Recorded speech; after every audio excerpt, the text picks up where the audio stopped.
वज़ीर आज़म किस तरह बार बार माजरत और माफी तलब कर रहा है। शाम को क्या करते हैं क्या नहीं करते हैं, इसी बिकॉज एक पैसे की रेस लग गई है ना। सब्सक्राइब करें और बेल दबाएं ताकि कोई खबर रह न जाए।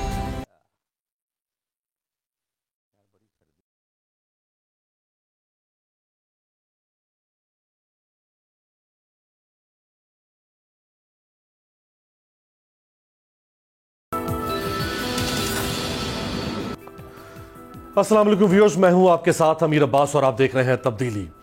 बरतानिया में गुज़श्ता बरस 20 मई को लॉकडाउन के दौरान प्राइम मिनिस्टर यानी बरतानिया के वज़ीर आज़म की रिहाइशगाह और दफ्तर डाउनिंग स्ट्रीट के गार्डन में एक पार्टी का इनेकाद किया गया और उस पार्टी के इनेकाद पर एक तनाज़ा खड़ा हो गया।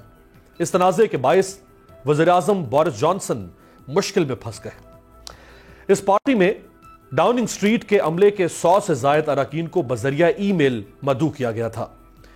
पार्टी ऐसे वक्त की गई जब सिर्फ 2 अफराद को घर से बाहर निकलने की और लोगों से मिलने की इजाजत थी। वज़ीर आज़म पर इल्जाम है कि वो इस पार्टी में अपनी अहलिया के हमरा शरीक हुए और यह वो वक्त था कि जब हुकूमत ने कोरोना के बायस बरतानवी अवाम के मेल जोल, उनकी समाजी इज्तिमात और उनकी समाजी तकरीबात पर पाबंदी लगा रखी थी। जैसे ही यह खबर सामने आई तो बरतानवी अवाम और सियासतदानों में गुस्से की लहर दौड़ गई। वो ये शिकवा कर रहे हैं कि वज़ीर आज़म के लिए एक उसूल और बरतानिया के अवाम के लिए एक दूसरा उसूल क्यों है। इस वाक़े के मंजर आम पर आने के बाद हिज़्ब मुखालिफ की तमाम अहम जमातों के रहनुमाओं ने बोरिस जॉनसन से इस्तीफा तलब कर लिया, जबकि स्कॉटलैंड से ताल्लुक रखने वाले कंजर्वेटिव पार्टी के रहनुमा ने भी अपनी ही पार्टी के वज़ीर आज़म से इसी किस्म का मुतालबा कर दिया है। आप देखें कि वो इतना ताकतवर मुल्क है, उसकी जमहूरियत इतनी ताकतवर है, उसकी मईशत, उसकी अक़दार इतनी ताकतवर है कि उनके सामने इतना मामूली सा वाक़या बज़ाहिरन कोई मानी, कोई हैसियत नहीं रखता। एक वो मुल्क है जिसके इक़्तिदार का सूरज कभी शर्क से ग़र्ब तक ग़ुरूब नहीं होता था, आज उस मुल्क में एक इतना मामूली सा वाक़या सियासत में भौंचाल पैदा कर देता है कि हमारे वज़ीर आज़म ने एक ऐसे वक्त में कि जब कोरोना की लिमिटेशंस थी और लोगों के ऊपर पाबंदी थी कि वो इज्तिमात नहीं कर सकते, हमारे वज़ीर आज़म ने एक ऐसे ही इज्तिमा में शिरकत क्यों की। आज बरतानिया के वज़ीर आज़म से जो सवालात किए जा रहे हैं बरतानिया की पार्लियामेंट में, और जिस तरह बरतानिया का वज़ीर आज़म उन सवालात पर बार बार माफी मांग रहा है, मैं चाहूंगा कि वो गुफ्तगू आपको सुनाऊं जो कि ना सिर्फ पाकिस्तान के, दुनिया के तमाम तरक्की पजीर ममालिक के लिए एक जबरदस्त मिसाल है। सबसे पहले देखें बरतानिया की लेबर पार्टी के जो लीडर हैं और MP कीयर स्टार्मर, वो किस तरह बरतानिया के वज़ीर आज़म को दारुल अवाम यानी हाउस ऑफ कॉमन में खड़े होकर सामने झाड़ पिला रहे हैं। वज़ीर आज़म को बेशर्म कहा जा रहा है, वज़ीर आज़म के सामने खड़े होकर कहा जा रहा है कि वज़ीर आज़म ने पार्लियामान को गुमराह किया वज़ीर आज़म के सामने खड़े होकर, और वज़ीर आज़म के सामने खड़े होकर यह कहा जा रहा है कि क्या इस वज़ीर आज़म को अवाम धक्का देकर बाहर निकालेगी, उसकी जमात धक्के देकर बाहर निकालेगी, या वज़ीर आज़म खुद शर्म खाकर इस्तीफा देकर घर चला जाएगा। यह है वो डेमोक्रेसी का मयार जो उन मुल्कों ने कायम किया। अब इसके बाद उस वज़ीर आज़म में और उस वज़ीर आज़म की पार्टी के किसी फर्द में यह जुर्रत नहीं हुई कि वो हॉकिश रवैया इख्तियार करे। वज़ीर आज़म किस तरह बार बार माजरत और माफी तलब कर रहा है, अब जरा ये सुन दिखाएं। वज़ीर आज़म से बार बार सवाल होता है, वज़ीर आज़म बार बार अपनी नशिस्त पे खड़े होकर बजाते खुद अपनी हैसियत में जवाब देते हैं, और निस्फ दर्जन से ज़ायद पार्लियामेंटेरियंस ने हाउस ऑफ कॉमन में खड़े होकर वज़ीर आज़म से इस्तीफा किन लफ्जों में मांगा है, वो दिखाएं। हमारे यहां जमहूरियत की गर्दान तो पड़ी जाती है, लेकिन क्या जमहूरी अक़दार का मुजाहरा मौजूदा हुकूमत हो या माजी की हुकूमतें हों, क्या वो सही मानों में कर पा रही हैं या नहीं। मेरे साथ जो 3 शख्सियात मौजूद हैं, जनरल रिटायर्ड एजाज हुसैन अवान साहब, सियासी और दिफाई तज्ज़िया निगार हैं। जनरल साहब आपका बहुत शुक्रिया। इम्तियाज़ आलम साहब सीनियर पॉलिटिकल एनालिस्ट हैं, हमारे साथ मौजूद हैं स्काइप पे। इम्तियाज़ साहब आपका बहुत शुक्रिया। और आफ्ताब गुल साहब पाकिस्तान के मारूफ कानूनदान हैं और पॉलिटिकल एनालिस्ट हैं। आफ्ताब गुल साहब आपका भी बहुत शुक्रिया। आफ्ताब गुल साहब आप ही से सर आगाज़ करूँगा। इतना मामूली सा वाक़या, हमारे यहाँ तो बहुत बड़े बड़े वाक़यात हो जाते हैं, लेकिन चाहे मौजूदा हुकूमत हो चाहे माजी की हुकूमतें हों, कोई जिम्मेदारी कबूल नहीं करता, कोई शर्मिंदगी का एहसास या इजहार नहीं करता, कोई पार्लियामान में आके अनकंडीशनली अपोलोजाइज नहीं करता। ये वैल्यूज़ कब आएंगी सर यहाँ?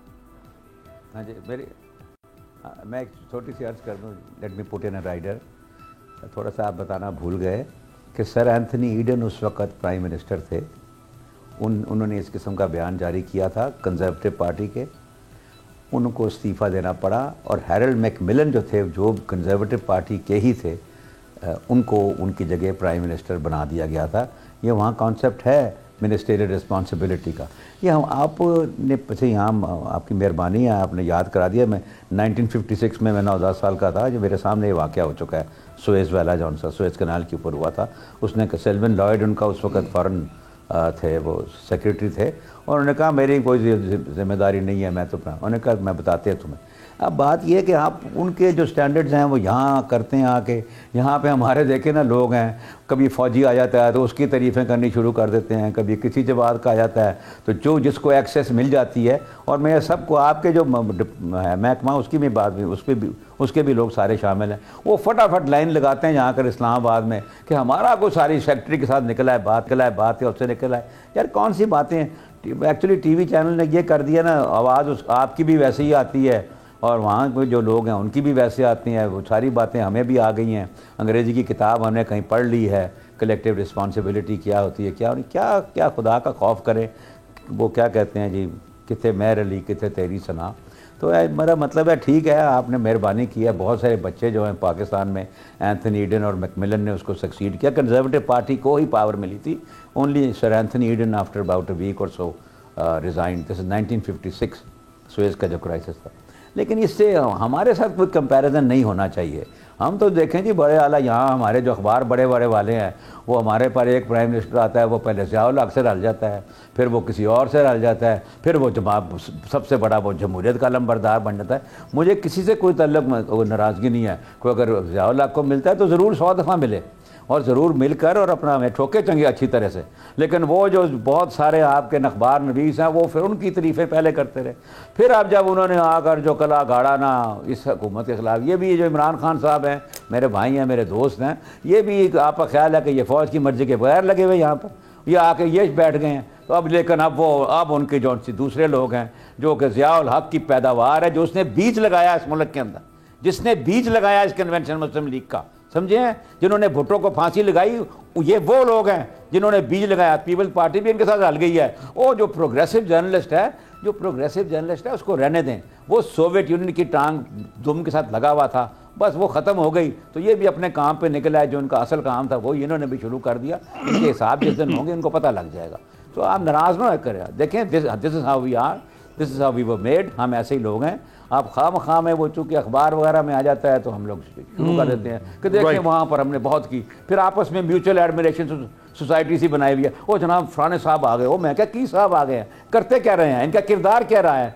अब प्रॉब्लम सिर्फ छोटी सी ये होगी, ये पहले भी ऐसे ही थे। किरदार आपकी ये होगी, अब सारी बात पता लगती है। अगर मैं कुछ करूंगा तो सवेरे पकड़ा जाऊंगा, आप भी करेंगे तो आप पकड़े जाएंगे। आगे जरा मैं जनरल साहब की तरफ बढ़ता हूँ। जनरल साहब, कई ऐसे वाक़यात हैं इमरान खान साहब के इस दौरे हुकूमत के, जिसमें अभी रिसेंटली सानिया मरी है, सानिया साहिवाल है, आटे का बहरान है, डस्का इलेक्शन में जो इलेक्शन कमीशन की इंक्वायरी रिपोर्ट सामने आई, जिसमें एग्जेक्टिव हुकूमत यानी पंजाब गवर्नमेंट के नीचे जो चीफ मिनिस्टर के नीचे जो महकमे हैं वो उसमें मुलव्वस करार पाए हैं। इसी तरह से इमरान खान साहब की कैबिनेट के कई वज़रा, जिसमें आज़म सवाती हैं, खुसरो बख्तियार हैं, जरताज गुल हैं, फैसल वाडा हैं, कुछ और लोग हैं, गुलाम सरवर खान हैं, उन्होंने कोई इस्तीफे नहीं दिए। तो प्राइम मिनिस्टर किसी भी वाक़े की आके कोई जिम्मेदारी पार्लियामेंट में कबूल नहीं करते हैं। रेलवे हादसा होते रहे, वो सब कुछ माजी के ऊपर डालते चले जा रहे हैं। अमीर अब्बास, माजी में क्या होता रहा है? यही कुछ है तो फिर और ये कौन लोग हैं बिल्कुल जो पीपल्स पार्टी में थे, फिर नून जुनेजो लीग में आए, वहां से नून लीग में हिजरत की, वहां से क्यू लीग में आए और आज पीटीआई में आ गए हैं। चेहरे पहचानते हैं आप इनके? ठीक है। फिर मुख्तलिफ रवैये की तवक्को क्यों रखते हैं? आप मुझे बताएं, कौन से मुल्क में 325 अफराद जिंदा जला दिए जाते हैं ग्रिल्स को लॉक करके बल्दिया कराची में? किसी सबसे जमहूरियत की जो पार्टी है, किसी ने रिजाइन दिया? किसी ने रिजाइन किया? किसी की जवाब तलबी हुई? इस मुल्क के अदालती निजाम ने उनको मुजरिम ठहराया? 2 आदमियों को कहते हैं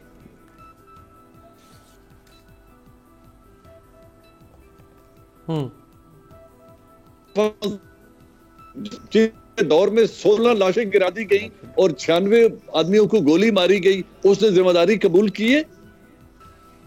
इधर जिम्मेदारी कबूल करने का रिवाज नहीं है भाई। आप स्नो में मरने वालों की जिम्मेदारी कबूल करने का उनको कह रहे हैं और उनसे वो मुतालबा कर रहे हैं जिनकी हुकूमत में 325 अफराद जिंदा जला दिए गए। ये दुनिया की किसी मुल्क में आज तक नहीं हुआ। तो ये हम किस जवाब तलबी की बात कर रहे हैं? यहां पे मैं बहुत एहतियात से कुछ सख्त इस्तेमाल नहीं करना चाहता। हम 1000 साल गुलाम रहे हैं, मुगलों के, खानदाने गुलामा के, दुरानियों के, द्राविड्स के और फिर ईस्ट इंडिया कंपनी के। तो 1000 साल गुलामी हमारे खून में से नहीं निकल सकती, ना हमने उसे निकालने की आज तक कोशिश की है। यहां चोर जब उधर से बात करता है तो उसके बच्चों पर फूलों के 1.5 मन फूलों की पत्तियां निछावर की जाती हैं। उस साबका चीफ मिनिस्टर पे जो अदालत में खड़े होकर कह रहा है मैंने 96 करोड़ का लोन लिया है और वापस नहीं किया, जब वो बाहर निकलता है तो उसके ऊपर फूल बरसाए जाते हैं। इधर पार्लियामेंट के फ्लोर पे ये हैं वो जराए, और फिर शाम को हिज मास्टर्स वॉइस वो बैठ जाते हैं इन्हीं चैनल्स पे और उनका दिफा करने लगते हैं। आप इनको कहते हैं ये जवाब तलबी करेंगे? मेरे भाई, हमारे तवक्कुआत ही गलत हैं। हम किस अशराफिया से यहां लोग इक्तदार में आते हैं ताकत और वसाइल पर कब्जा करने के लिए? इनका रिश्ता क्या है जिनको ये रिप्रेजेंट कर रहे होते हैं? ये उनको जवाब देंगे। इनके जूते से, इनके खरीद जो जूता पहना हुआ होता है उससे 5 बच्चियां अब रुखसती करा के अपने घर जा सकती हैं। एक शॉल से 5 बच्चियां अपने घर को सुधार सकती हैं बाइज्जत तरीके से शादी करवा के। इनका राब्ता क्या है, इनका निस्बत क्या है अपने लोगों से? जो, और मैं तमाम अशराफिया की बात कर रहा हूं, बिल्कुल मैं ये नहीं कह रहा कि मैं उससे बाला तारूं। इस मुल्क के वसाइल पर अशराफिया काबिज है और इन लोगों को बाकी जो बल्क है उसको महरूम रखा हुआ है। खुदा करे कि इन लोगों में गैरत आ जाए, लेकिन मुझे नहीं लगता कि बहुत जल्द हम कोई ऐसा देखने जा रहे हैं। But unfortunately I would dread that day जिस दिन लोग अपने हकूक मांगने के लिए निकले। आप असेंबली के फ्लोर पे जवाब तलबी की बात कर रहे हैं। आप सवाल तो करके देखें। उनके गुमाश्ते गला पकड़ने आ जाते हैं, चाहे वो इमरान खान के हों, चाहे वो आसिफ अली जरदारी के हों, चाहे वो नवाज शरीफ के हों, चाहे फजलुर रहमान के हों। और जब ये हमारे दोस्त ने बिल्कुल दुरुस्त बात की कि जब उन्होंने आईन को पुष्ट डालकर आईन को तहत कर मेरे वर्दी वाले जर्नैल आ गए तो सफों में यही खड़े थे।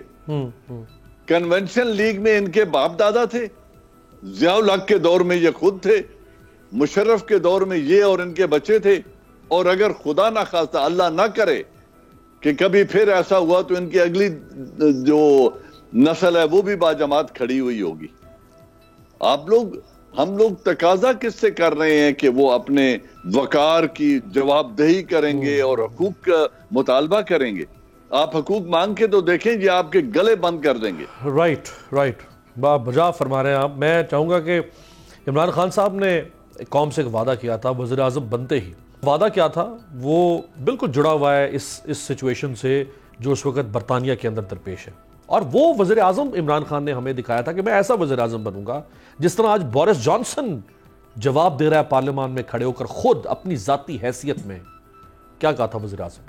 हमने ये सोचा है कि हम क्वेश्चन टाइम, प्राइम मिनिस्टर का क्वेश्चन टाइम करेंगे हर 2 हफ्ते में, और इंशाल्लाह सेनेट के सामने भी आऊंगा, अपने आप को प्रेजेंट करूंगा, क्योंकि जो डेमोक्रेसी की बेसिस होती है वो लीडरशिप का इत्तेसाब कर सके, और इत्तेसाब के लिए सबसे बेहतरीन जगह होती है सेनेट और पार्लियामेंट। जी आफ्ताब गुल साहब, ये सेनेट में खड़े होकर प्राइम मिनिस्टर ने अपर हाउस में खड़े होकर कौम से वादा किया था कि मैं हर बाई वीकली आके पेश हूंगा, मैं खुद जवाब दूंगा। वो माजरत करने के किसी मामले पर वो तो बहुत दूर की बात है, वो तो पार्लियामेंट में नहीं आते। शाह साहब ये बात सुने, एक बात है कि मैं इमरान खान साहब I don't hold a brief for him. Imran Khan साहब उतने ही पॉलिटिशियन होंगे जो पाकिस्तान के हालात ने जो बनाए हैं। मैं अपनी बात तो मैं तो हूँ ही नहीं पॉलिट, ना मेरी ज़मीनें हैं, ना मेरे कोई पैसे हैं, ना मैंने कोई इलेक्शन का भी लड़ा है।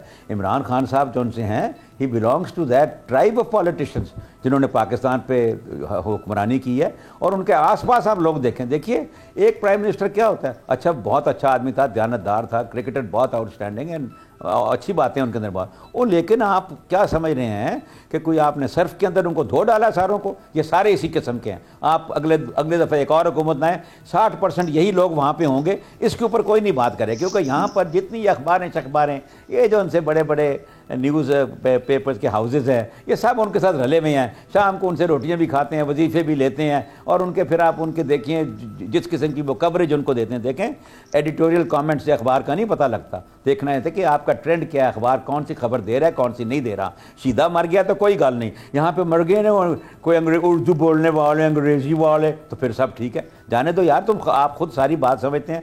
टाइम एंड टाइम अगेन आप लोग ये टेलीविजन पे इंटरव्यू लाते हैं, एक आधा बंदा कभी उनकी तरफ आया था जो जमहूरियत की गुफ्तगू शुरू कर देता है। वो कौन सी जमहूरियत, ये ज़मींदारों की, जागीरदारों की, मिल ओनर्स की और ये ट्रैक्टर वालों की, ये जमहूरियत है पाकिस्तान की। हमने 70 साल ये बनाने की जमहूरियत कि वो आ गई।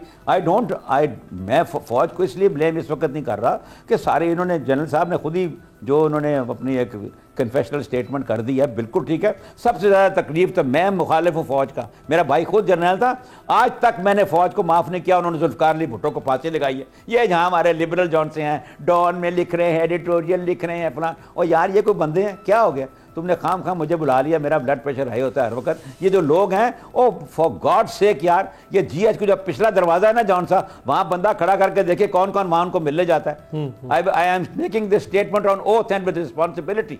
एक पिछला दरवाजा जौन सा है जहां से ये सारे वहां जाके उनको मिल के आते हैं, तो कमाल आप बात करते हैं। देखें मैं आपको एक बात बता रहा हूँ, ये बिल्कुल ये जो जनरल साहब ने तो खैर जरा छोटी सी बात की, इम्तियाज़ आलम यहाँ बैठा है, ये बताएगा आपको, ही ज़्यादा प्रिवी है इन बातों को। वो कौन कौन जाके उनको मिलता है, सलाम करके कहता है सर सलाम अलैकुम, सर क्या हुक्म है जनाब, क्या करना है।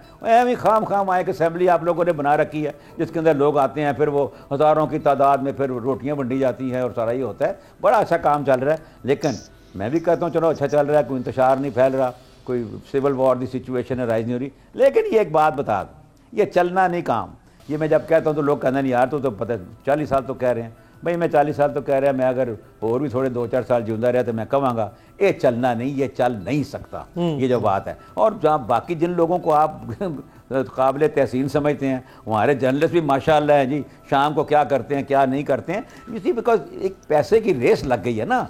कोठियाँ बननी बड़ी ज़रूरी हैं, पॉश इलाकों के अंदर होने चाहिए, बैंक में अकाउंट होने चाहिए, बच्चे वलायत में पढ़ने चाहिए। क्या खुदा का खौफ करें यार, हमने एक स्टैंडर्ड इस किस्म का बना दिया पाकिस्तान में for people to try and achieve कि वो हो ही नहीं सकता। अब मैं अल्लाह की कसम, मेरा एक दोस्त है बड़ा अच्छा, वो कुछ 2 साल हुए वहाँ वलायत से आया था, कहता यार गुल मैंने याद है कि जनाब जो हमारे मुल्क हमारे ज़माने में जो फौजी था ना, वो साइकिल पर आता था और वो क्लिप लगाता था एक पेंट के ऊपर, वो क्लिप लगता है जी वो एक ताकि वो चेन में ना फंस जाए। तो यार उनसे घड़िया होगी ना। मैं कहा यार तू देख ले, तेरे सामने है। इन्होंने कभी किसी ने जिक्र नहीं किया, मैं भुट्टो साहब की वजह से नहीं कह रहा कि मैं उनका वो बहुत बड़ा एडमायर हूँ। और इन्होंने भुट्टो को फांसी लगा दी, जन ये जंग अखबार और ये न्यूज़ अखबार और ये साले, इनका क्या रिएक्शन था इस मुल्क के अंदर। इन्होंने ये नहीं सोचा कि अगर इन्होंने भुट्टो को आज फांसी लगाई है तो कल किसी और ने भी लगाएंगे। लेकिन नहीं, वो भुट्टो बड़ा बुरा आदमी था, उर्दू नहीं सीख बोलता था और डेमोक्रेसी की बात नहीं वो करता था। ये जितने मैं मेरे सामने इनसे कराएं जी बात, किसी ने मुनाजरा कराना हो तो इनको मिलाना हॉल के अंदर, मैं पूछूंगा इन जर्नलिस्ट से। और ये जो मैं डिप्टी डायरेक्टर हूँ, मैं फलाना हूँ, मैं जानता हूँ इन्होंने क्या क्या किया है। इन्होंने ज़ार लाख के मार्शल लॉ के अंदर क्या क्या किया है, सबसे करने मुशर्रफ से इन्होंने कितने कितने पैसे। एक ब्रेक आफ्ताब साहब, एक ब्रेक। आप मैं ब्रेक से वापसी पे इसी बात को आगे जारी रखूंगा और इम्तियाज़ आलम साहब के सामने सवाल रखूंगा ब्रेक के बाद।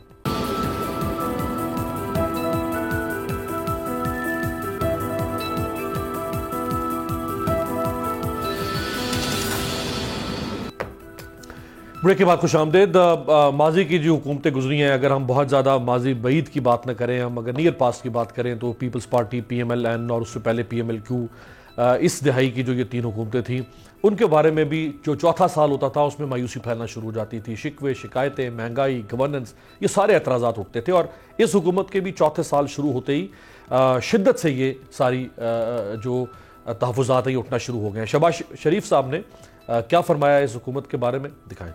राइट, इम्तियाज़ आलम साहब, हर हुकूमत आपके सामने तो पुरानी तारीख भी आप उसे यानी शायद है, हर हुकूमत चौथे साल में लड़खड़ाना शुरू हो जाती है। कैसे चलेगा फिर ये सिस्टम से? ये मैं समझता हूँ कि ये स्टेज ऐसी आ गई है कि जब ये सिस्टम अब सस्टेनेबल नहीं रहा, और ये पूरा सिस्टम सस्टेनेबल नहीं है, फकत ये जमहूरियत का मामला या आईनी निज़ाम का मामला नहीं है। पाकिस्तान, मैं बदकिस्मती से ये कहना चाहता हूँ, खुदा न खास्ता वायबल नहीं है, क्योंकि जितना इसका ह्यूज सुपर स्ट्रक्चर है एक नेशनल सिक्योरिटी स्टेट का, उसके नीचे छोटी सी मईशत है नहीफ सी, उस पर आप कितना बोझ ला देंगे। लिहाजा आप दो चीजों से ही आप डेट सर्विसिंग करने के बाद और डिफेंस पेमेंट करने के बाद आपके पास बचता नहीं है। और अब तो डिफेंस के लिए भी पैसे आपको कर्ज लेने पड़ते हैं और सिविल एडमिनिस्ट्रेशन के लिए भी, और आपके पास पब्लिक सेक्टर डेवलपमेंट के लिए एक पैसा नहीं बचता है। तो पाकिस्तान एक बहुत ही बुरे तरह के एक डेट ट्रैप में फंस गया है। और ये जो हमारी 10 जगह की मईशत है उस पर हम इतनी ह्यूज जो बनाया हुआ है हमने एक आलीशान हैवी सुपरस्ट्रक्चर, उसका वो बोझ नहीं ले सकती है। इसका कुछ थोड़ा सा सानवी सा इकरार किया गया है नेशनल सिक्योरिटी पॉलिसी में, लेकिन बुनियादी तौर पर हमारा परनाला वही है, यानी रवायती सिक्योरिटी का।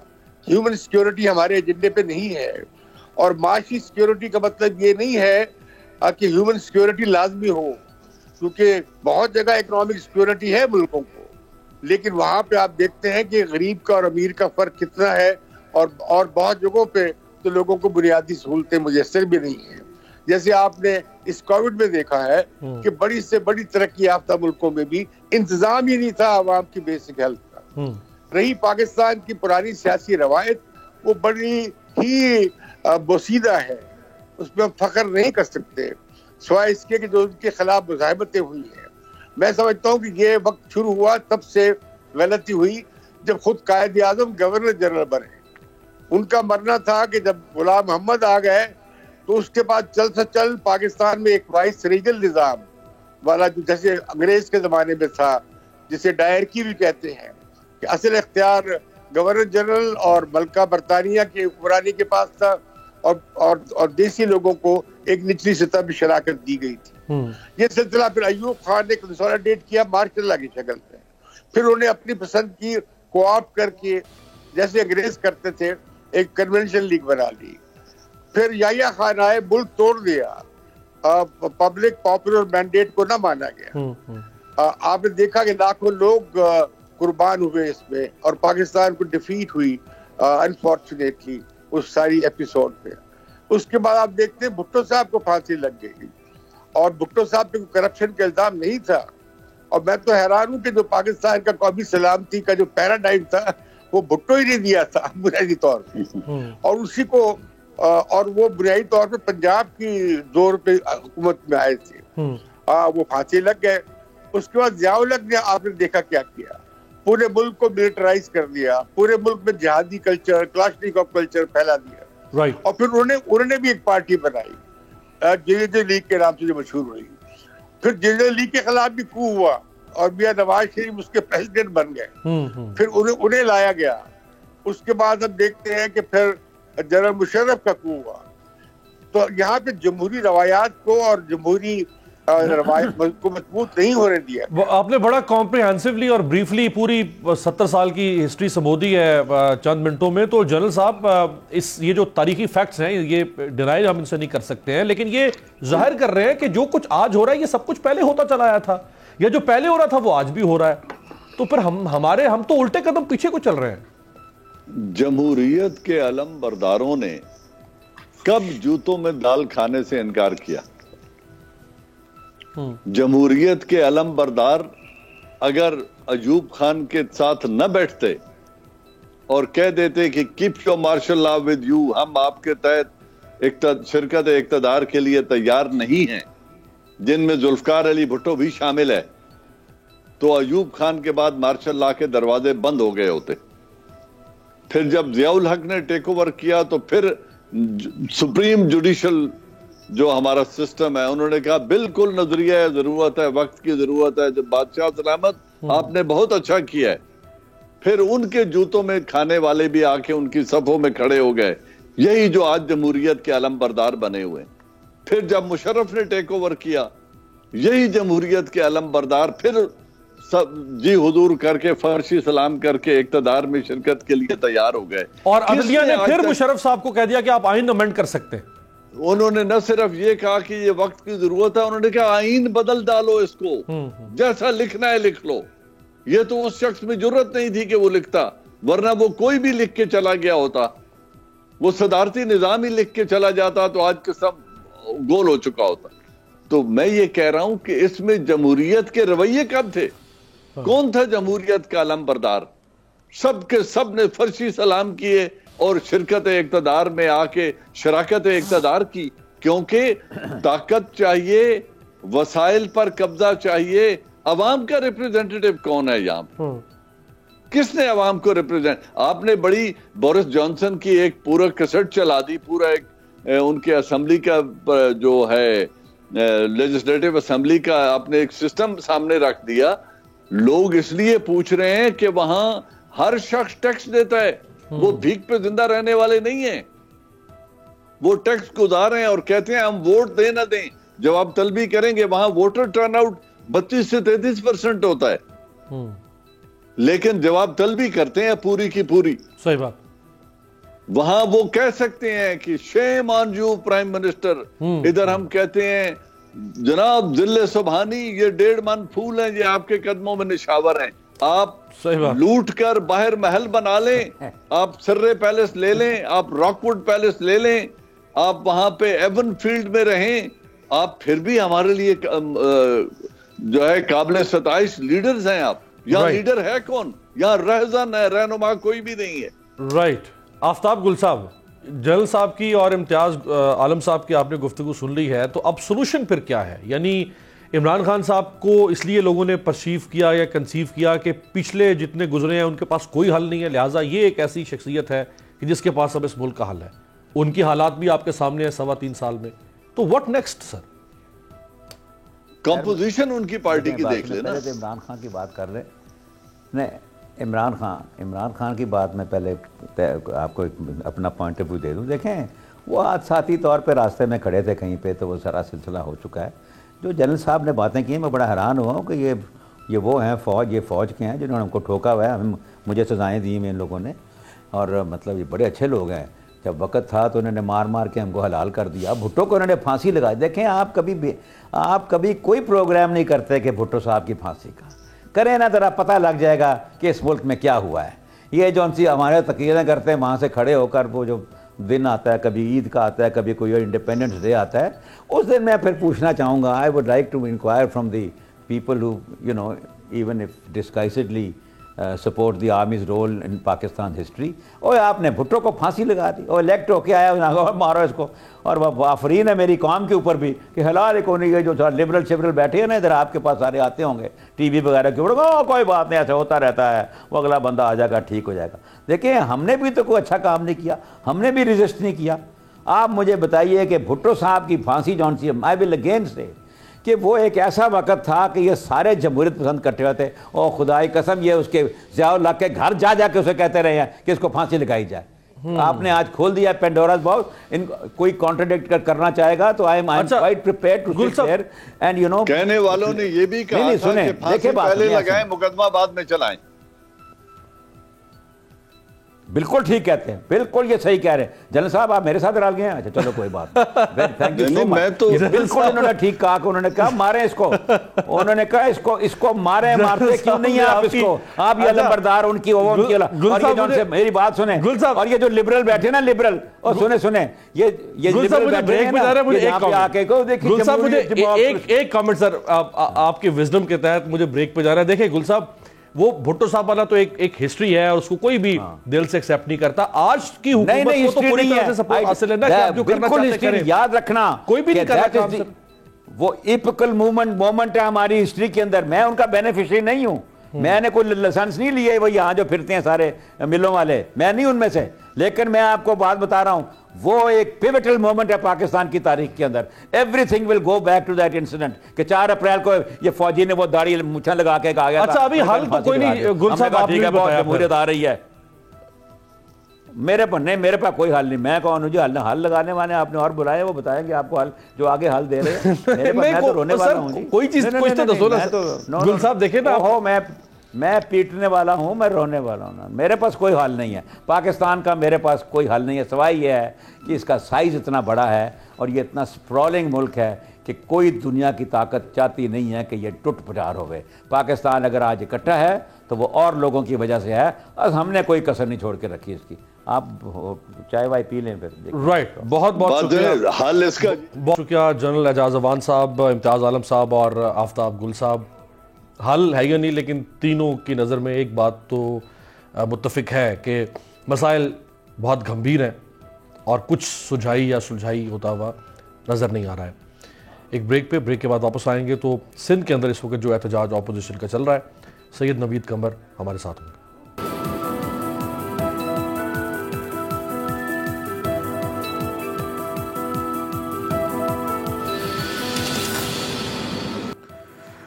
ब्रेक के बाद खुशामदेद। इस वक्त हमें ज्वाइन कर रहे हैं पाकिस्तान पीपल्स पार्टी के सीनियर रहनुमा, सीनियर पार्लियामेंटेरियन सैयद नवीद कमर साहब। आपका बहुत शुक्रिया शाह साहब।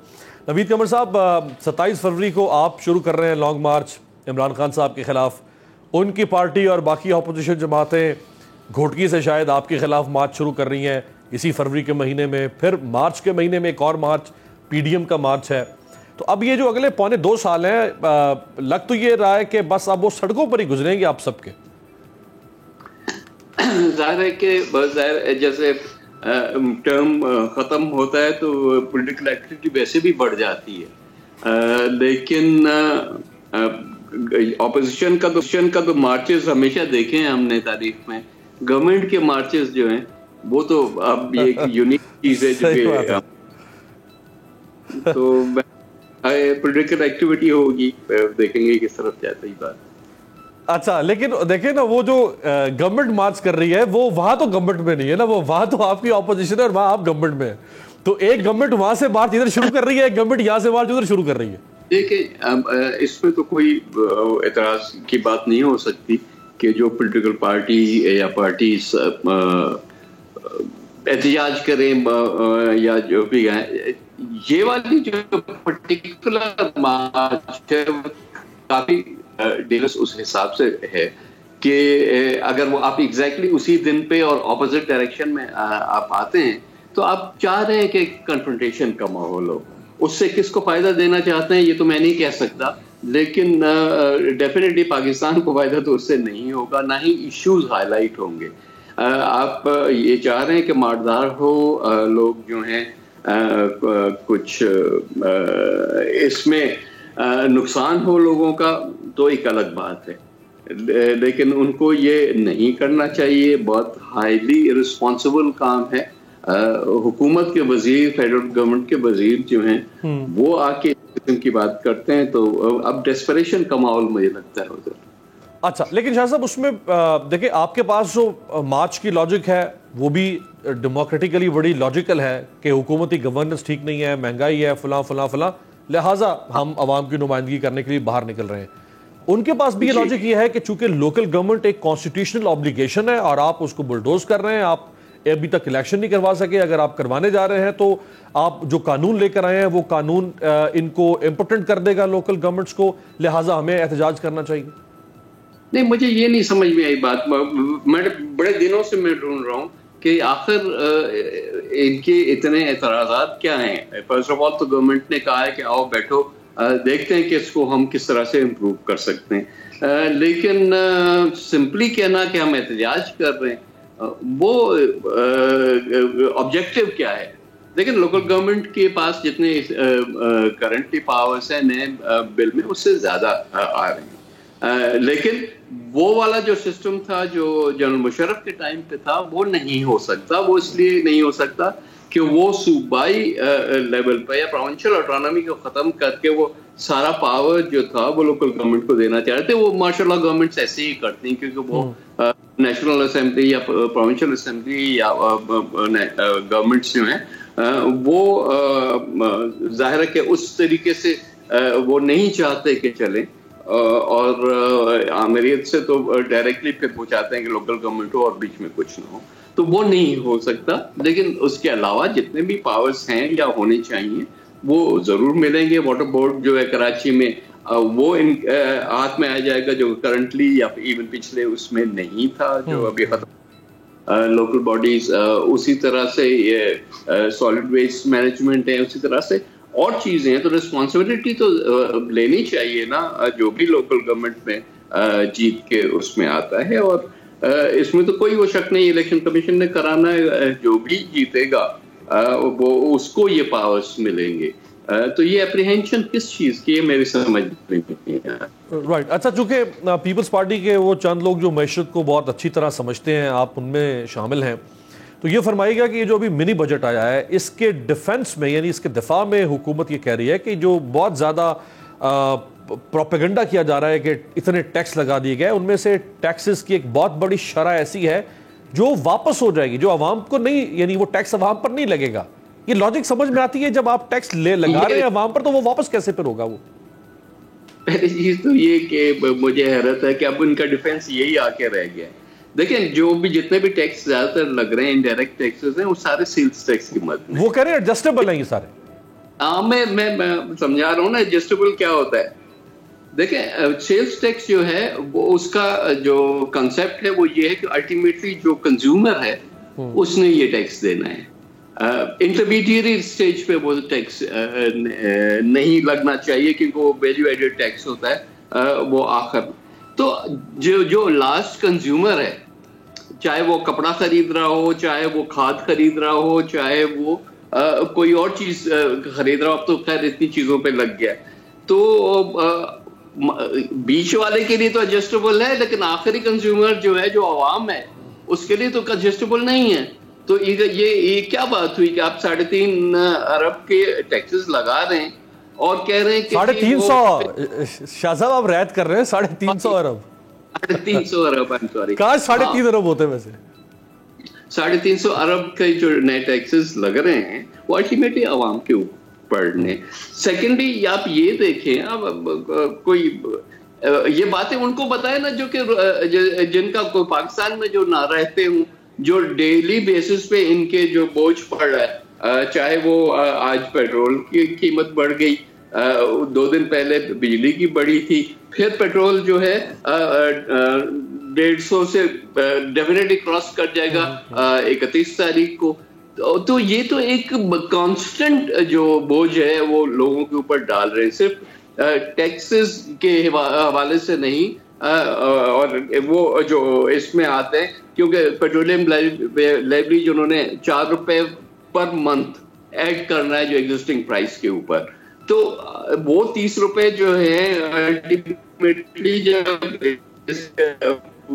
महीने 6 महीने खत्म कर देंगे और 30 रुपए जो आएगा तो वो किसने देना है? या बिजली पे हर चीज पे जो है वो बढ़ता जा रहा है, इंटरनेशनल प्राइसेस भी बढ़ रही हैं, उसके साथ साथ आपका जो है टैक्सेशन भी बढ़ रहा है।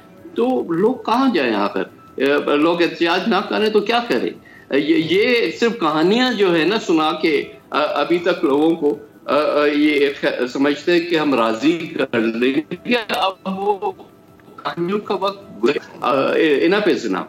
और डेफिनेटली इन्फ्लेशनरी। शॉर्टली शाह साहब एक पॉइंट की दोबारा जरा एक पॉइंट की दोबारा वजाहत कीजिएगा कि मैं अगर एक कंज्यूमर हूं, मुझसे आप पहले 12% अगर जीएसटी ले रहे हैं किसी एक प्रोडक्ट के ऊपर, आप उसको बढ़ा के 17% कर देते हैं, अब आप मुझसे 17% जीएसटी टैक्स ले रहे हैं, इनडायरेक्ट टैक्स, आप कहते हैं ये एडजस्टेबल होगा वापस, तो मुझे तो वापस नहीं मिल सकता ना, मैं तो दे चुका हूं, मुझे कैसे मिलेगा? एडजस्ट करके देंगे भाई, ये तो नहीं, अजीब बात कर रहे हैं ना।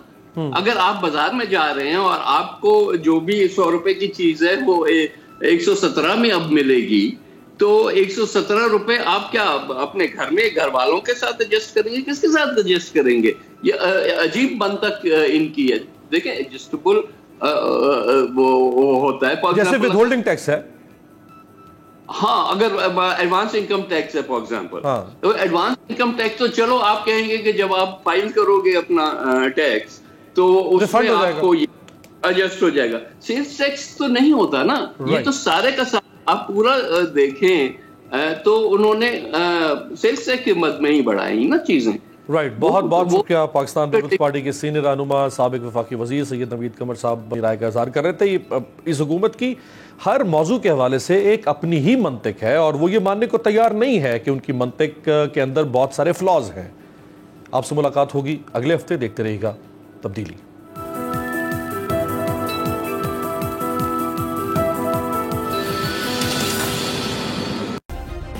सब्सक्राइब करें और बेल दबाएं ताकि कोई खबर रह न जाए।